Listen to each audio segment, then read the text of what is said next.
আসে নাকি?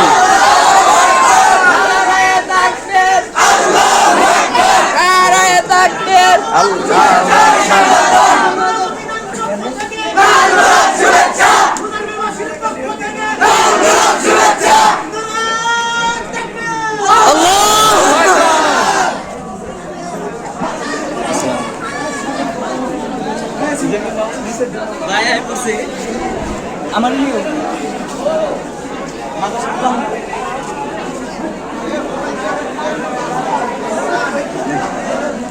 বন্ধ করুন না।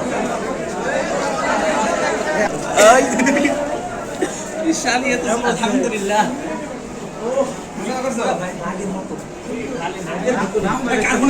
আল্লাহর দ্বীনকে অন্য সকল মতবাদের উপর বিজয়ী করতে পারেন। এই জন্যই আল্লাহ রাসূল দুনিয়াতে এসেছেন। ওয়ালাউ কারিহাল মুশরিকুন, যদিও এই কাজটা কোন মুসলিমের পছন্দ হবে না, কোন হিন্দুর পছন্দ হবে না, কোন বৌদ্ধের পছন্দ হবে না, কোন ইহুদির পছন্দ হবে না, কোন খ্রিস্টানের পছন্দ হবে না যে ইসলাম বিজয়ী হয়ে যায়। কাজে তাদেরকেও খুশি করবেন, আল্লাহকেও খুশি করবেন, যদি একসাথে হয় না। আমাদের সমাজ আজ এই ব্যাধিতে আক্রান্ত। তারা সবাই চায় আল্লাহ ভি রাজি রহে, শয়তান ভি নারাজ না হয়। আল্লাহ খুশি থাকুক, শয়তান যেন বেজার না হয়। তো আল্লাহ আর শয়তান তো একসাথে খুশিও হয় না, একসাথে বেজারও হয় না। যেখানে আল্লাহ খুশি হন সেখানে শয়তান বেজার হয়, যেখানে শয়তান খুশি হয় সেখানে আল্লাহ বেজার হন। কাজে কে কাকে খুশি করবেন, কাকে বেজার করবেন, এটা ফয়সালা, চূড়ান্ত সিদ্ধান্ত নিয়ে নেওয়ার সময় এসে গেছে। গোটা দুনিয়া দুই ভাগে ভাগ হয়ে যাচ্ছে। ইসলামের বিজয়ের দিন চলে আসতেছে ইনশাআল্লাহ। ইসলামের বিজয়ের দিন চলে আসতেছে, শুরু হয়ে গেছে। 100 বছর পর্যন্ত দুনিয়ার কুফরি তাগুতি ব্যবস্থাগুলো ঐক্যবদ্ধভাবে দুনিয়াব্যাপী ইসলামের বিজয়ের যে মূল সূত্র ছিল সেটাকে তারা কুক্ষিগত করে রেখেছিল। 100 বছর পর্যন্ত ইসলামের বিজয়ের যে মূল সূত্র সেটা হলো খেলাফা আলা মিনহাজিন নবুওয়া। এই খেলাফাকে 1924 সালে তাবৎ কুফরি বিশ্ব মিলে, সমস্ত কুফরি বিশ্ব মিলে মুসলমানদের বিজয়ের সূত্র খেলাফতকে দুনিয়া থেকে ধ্বংস করে দিয়েছিল। আলহামদুলিল্লাহ, আবার 2023 সালে এসে সারা দুনিয়াতে আল্লাহর দ্বীন বিজয়ী হওয়া, আল্লাহর দ্বীন আল্লাহর জমিনে পূর্ণাঙ্গ রূপে প্রতিষ্ঠিত হওয়ার দিকে দিকে আওয়াজ এবং স্লোগান উঠে গেছে। পৃথিবীর বিভিন্ন ভূখণ্ডে পূর্ণাঙ্গ ইসলাম বাস্তবায়িত হয়ে গেছে। বিগত 100 বছর যেটা ছিল না সেটা কিন্তু শুরু হয়ে গেছে। এই যে শুরু হয়েছে ইনশাআল্লাহ থামবে না, ইনশাআল্লাহ থামবে না। বানের পানি যখন আসে এটাকে এই সমস্ত বিভিন্ন এই বাঁধ দিয়ে মাটির বস্তা আর বালির বস্তা দিয়ে বেশি বেশি সময় ঠেকায় রাখা যায় না। বাঁধ ভাঙ্গা জোয়ার যখন আসতে থাকে, যতই বাঁধ দেওয়ার চেষ্টা করো এই সব বাঁধ ভেঙেই জোয়ারের পানিতে সব ভেসে যায়। ইসলামের বিজয়ের যে ধারা শুরু হয়েছে পৃথিবীর দিকে দিকে 2 দিন আগে অথবা পরে ইসলামের এই চূড়ান্ত বিজয়ের ধারা অব্যাহত থাকবে এবং আমার এবং আপনার এই জনপদ ইসলাম শাসন করবে ইনশাআল্লাহ। কোন মতবাদের শাসনাধীন আমার এই জনপদ থাকবে না চূড়ান্ত ভাবে। কাজেই আমার তালিম হবে, ওই যে আমার টার্গেট থাকবে যে আমার তালিম, আমার শিক্ষা এমন ভাবে হবে যেন এই শিক্ষার চূড়ান্ত ফলাফল হয় ইসলামের বিজয়। আমার দাওয়াত এবং তাবলীগ থাকবে, তবে দাওয়াত এবং তাবলীগ এমন ভাবে থাকবে যেন তার চূড়ান্ত টার্গেট হয় ইসলামের চূড়ান্ত বিজয়। আমি একটা দৃষ্টান্ত নেই। মনে করেন আপনি একটা 10 তলা ভবন নির্মাণ করবেন, টার্গেট 10 তলা ভবন কি একদিনে নির্মাণ হয়ে যাবে? প্রথমে এটার ফাউন্ডেশন দিতে হবে। ফাউন্ডেশনটা অনেক গুরুত্বপূর্ণ, কথা বলেন। বিল্ডিং এর সবচেয়ে গুরুত্বপূর্ণ কি? ফাউন্ডেশন যদি দুর্বল হয় 10 তলা বিল্ডিং হবে না। ফাউন্ডেশন অনেক শক্তিশালী দিতে হবে, মজবুত করে দিতে হবে। এখন ফাউন্ডেশনটা দিলেন খুব ভালো করে, ফাউন্ডেশন দিয়ে এবার বসে রয়েছেন আপনি। আর জিজ্ঞাসা করে যে কি ভাই বিল্ডিং করেন না কেন? কারণ ফাউন্ডেশন তো আসল, দিয়ে দিছি এটা। বিল্ডিং করবেন না, ফাউন্ডেশন তো আসল, দিয়ে দিছি এটা। এখন বলেন ফাউন্ডেশনের গুরুত্ব আছে না নাই? কিন্তু কেউ যদি ফাউন্ডেশন দিয়ে বসে থাকে, সে যদি ভবনকে উপরের দিকে তোলার চেষ্টা না করে, তাহলে তার পরিপূর্ণ সফলতা আসবে না। ইসলামের তালিম, ইসলামের শিক্ষা, এটা হলো ইসলামের ফাউন্ডেশন। ইসলামের দাওয়াত এবং তাবলীগ, এগুলো ইসলামের ফাউন্ডেশন। এখন আমরা সবাই ফাউন্ডেশন দিয়ে বসে আছি। এটাকে যে 10 তলা পর্যন্ত উত্তোলন করতে হবে, সেই কাজ বাদ দিয়ে কেন আর কোনো কাজ করবে না? ফাউন্ডেশন তো আসল। বুঝলাম তো ফাউন্ডেশন আসল, তো ফাউন্ডেশন আসল থাকলে কি ফাউন্ডেশন দিয়ে বসে থাকলে হবে? ফাউন্ডেশন আসল, ফাউন্ডেশন দিতে হবে। যাওয়ার পরে এটাকে চূড়ান্ত পর্যায়ে পর্যন্ত পৌঁছাইতে হবে। ইসলাম শিখবো, ইসলাম শেখাবো, ইসলামের প্রচার প্রসার করব, এর দ্বারা ইসলামের ফাউন্ডেশন হলো।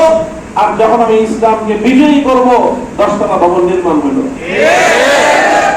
কাজে ছাত্ররা জিন্দেগির মাকসাদ, জীবনের লক্ষ্য, জীবনের উদ্দেশ্য হলো এই, ভালো করে পড়াশোনা করবা, কারণ এটা তোমার ফাউন্ডেশন। ভালো করে দ্বীন শিখবা, কোরআন হাদিস ভালো করে পড়বা, কারণ এটা ফাউন্ডেশন। দ্বীনের আকীদা, বিশ্বাসগুলোকে সঠিক করবা, কারণ এটা দ্বীনের ফাউন্ডেশন। এরপরে কি ফাউন্ডেশন দিয়ে বসে থাকবো সারা জীবন? এই জায়গাটাতে আমরা ভুল করতেছি। আরে বুঝছি যে দ্বীনের তালিমের খুব গুরুত্ব আছে, এটা ফাউন্ডেশন। আরে বুঝলাম তো ফাউন্ডেশন অনেক গুরুত্ব আছে, কিন্তু ফাউন্ডেশন দিয়ে বসে থাকলে হবে খালি? সামনে আগাইতে হবে। সামনে আমাদের কোথায় আগাইতে হবে?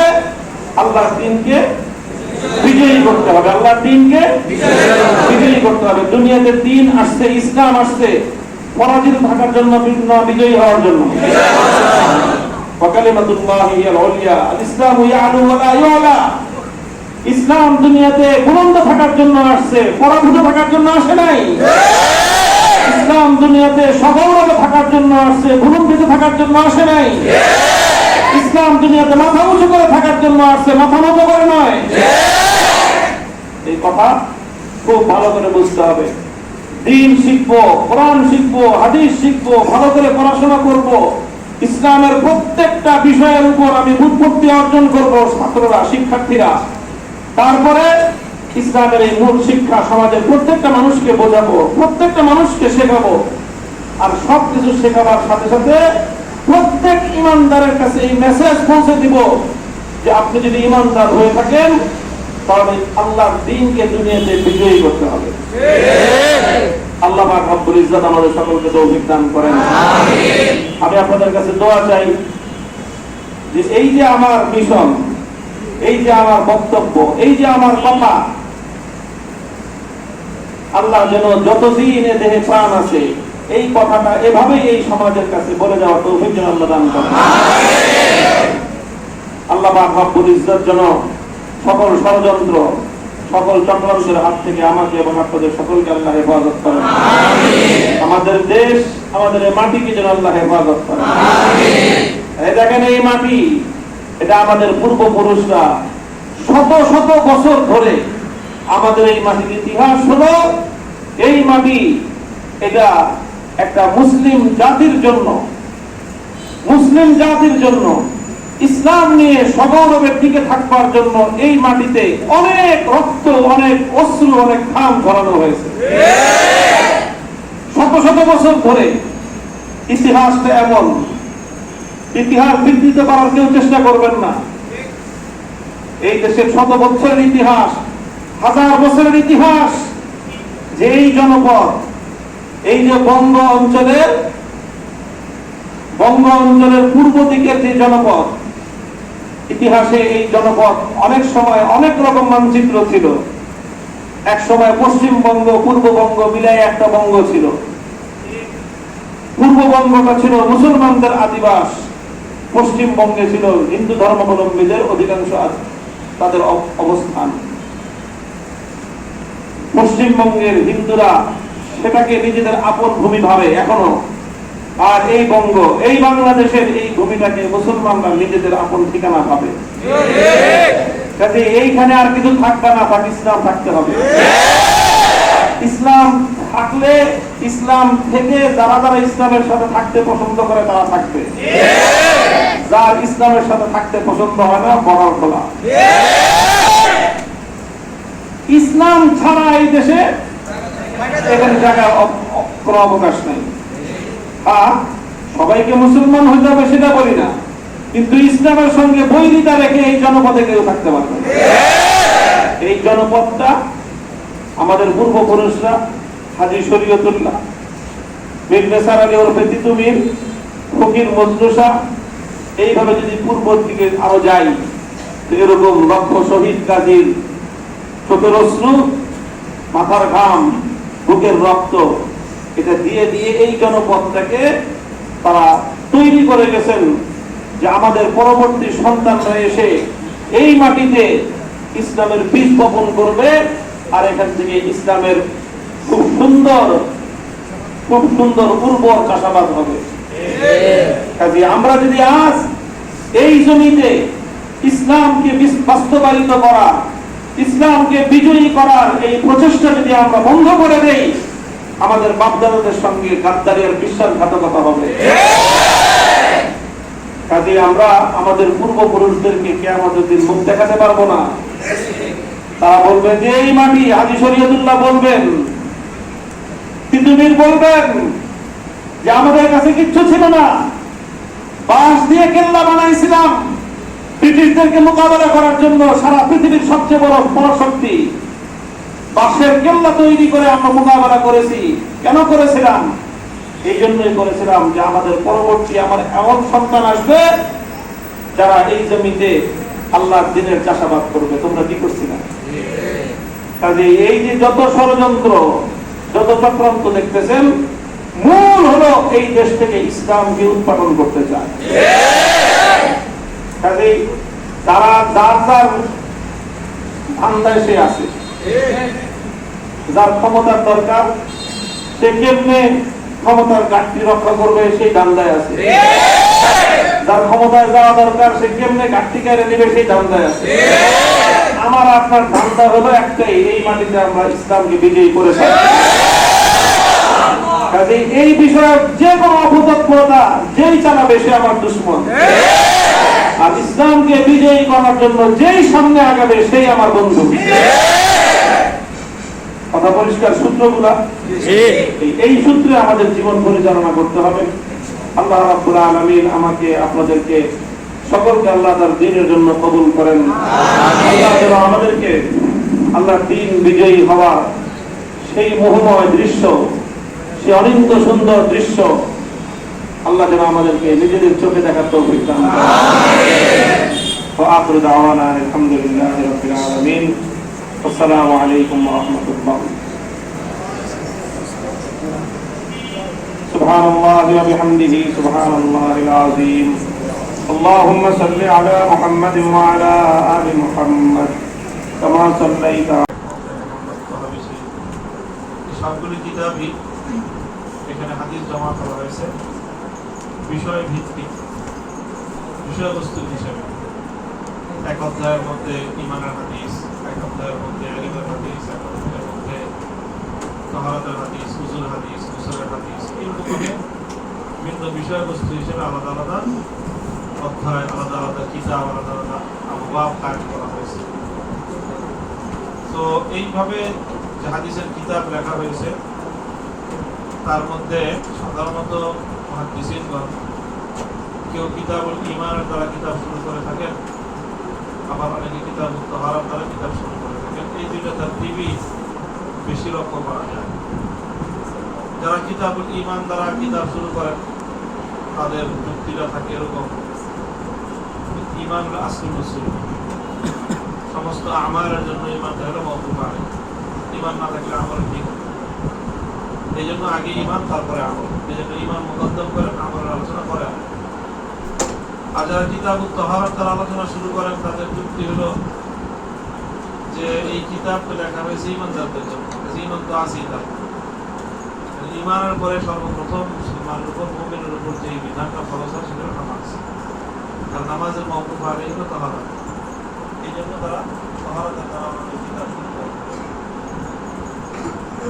যে এই দুই ধরনের তারতিব লক্ষ্য করা যায়। তৃতীয় মুকাদ্দাম হচ্ছে আয়ামে কিতাবের সূচনাতে ঈমানের আলোচনা করেন নাই, তাহারাতের আলোচনা করেন। উনি আছেন ওহীর আলোচনা।